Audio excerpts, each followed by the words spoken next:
Hi,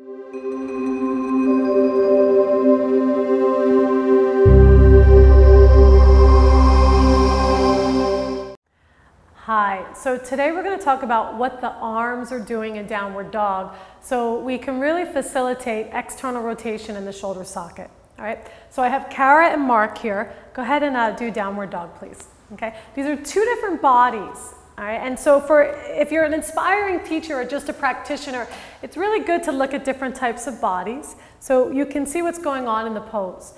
All right, so with Kara, her hands need to turn on more. And what's happening is it's something called cupping.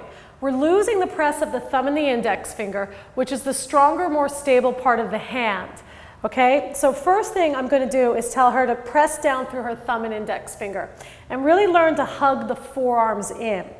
Okay, now as she does that, there's a tendency for her to lock into her elbows. All right, and you can see the bicep needs to turn on the inner arm here.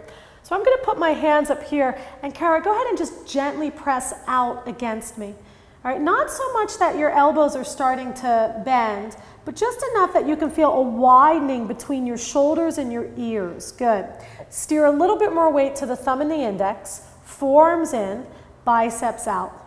Okay, good. And then lift the hips up nice and high. All right, now with Mark, we see what we normally see in a lot of guys too. All right, generally the shoulders are a little tighter.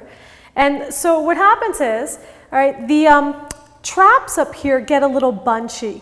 All right, and what happens when you take your arms overhead and you're not externally rotating the arm is you start to get a shoulder impingement. And you begin to work from the smaller muscles in your rotator cuff.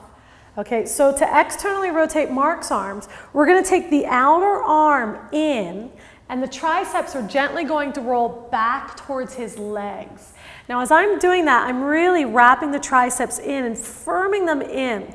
Okay, he doesn't really have the problem as Kara did with locking the elbows.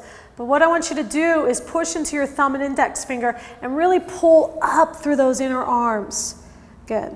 And let's take the ears so they align up with your biceps. That's it. Now without moving your head, see if you can start to take your thoracic in a little deeper, but keep this lift of your forearms. Good.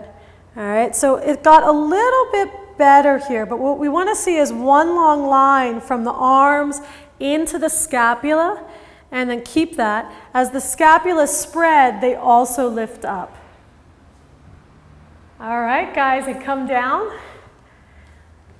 Thank you. Thank you for watching. Check my classes out on Yoga Vibes.